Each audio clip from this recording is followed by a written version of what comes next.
Bonjour, je m'appelle Colette. Et moi c'est Flore, Nous allons vous présenter les rhapsodies de réalité. du pasteur Chris Oyakhilome. Suivez-nous. Nous allons lire la Rhapsodie des réalités du pasteur Chris Oyakhilome du samedi 2 novembre 2019. Son thème, c'est son tabernacle vivant. Son tabernacle vivant. Quel rapport y a-t-il entre le temple de Dieu et les idoles? Car vous êtes le temple du Dieu vivant, comme Dieu l'a dit. J'y habiterai et je marcherai au milieu d'eux, et je serai leur Dieu, et ils seront mon temple. 2 Corinthiens 6, 7. Dieu a quitté le temple à Jérusalem lorsque Jésus a été crucifié. Alors qu'il était encore sur la croix, pendant 3 longues heures, la Bible dit qu'il y eut des ténèbres sur la terre, les rochers se fendirent et la terre trembla. La présence de Dieu avait toujours été dans le temple, dans le Saint des Saints, séparé du lieu saint par un rideau épais de 40 pieds de long, 20 pieds de haut, 4 pouces d'épaisseur. Cela, vous trouverez cette référence dans Matthieu 27, au verset 45 à 51. Mais quand Jésus a dit sur la croix, tout est accompli, la Bible dit que ce voile épais se déchira de haut en bas. Le Saint des Saints fut ouvert et la présence de Dieu quitta le bâtiment. Avant ce jour-là, seul le souverain sacrificateur pouvait entrer dans la présence de Dieu.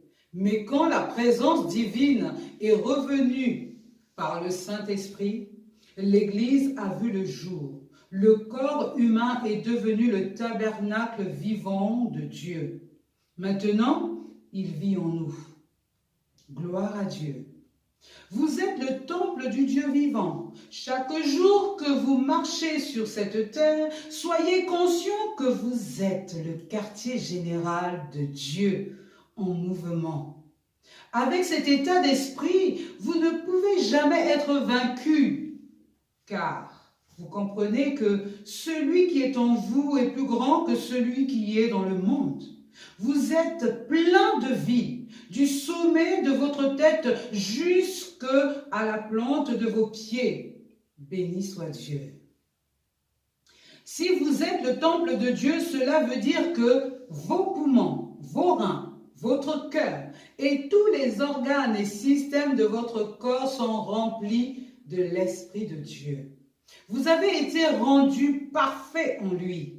C'est cet état d'esprit que vous devez avoir chaque fois, peu importe le défi que vous rencontrez.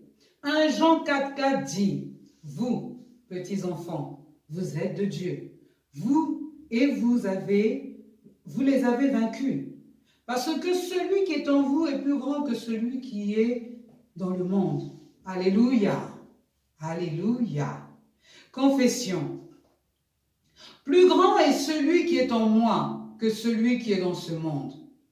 De la tête à la plante de mes pieds, je suis plein de vie. Aucune maladie, aucune infirmité ne peut s'attacher à mon corps. Christ en moi, c'est l'espérance de la gloire, de la force et de la victoire. Gloire à Dieu. Pour étudier ce thème en approfondi, vous pouvez lire 1 Corinthiens 3, 16. Ne savez-vous pas que vous êtes le temple de Dieu et que l'Esprit de Dieu habite en vous? Je réponds, ne savez-vous pas que vous êtes le temple de Dieu et que l'Esprit de Dieu habite en vous? 1 Pierre 2, verset 5 nous dit, et vous-même, comme des pierres vivantes, édifiez-vous pour former une maison spirituelle, un saint sacerdoce, afin d'offrir des victimes spirituelles agréables à Dieu par Jésus-Christ. Amen.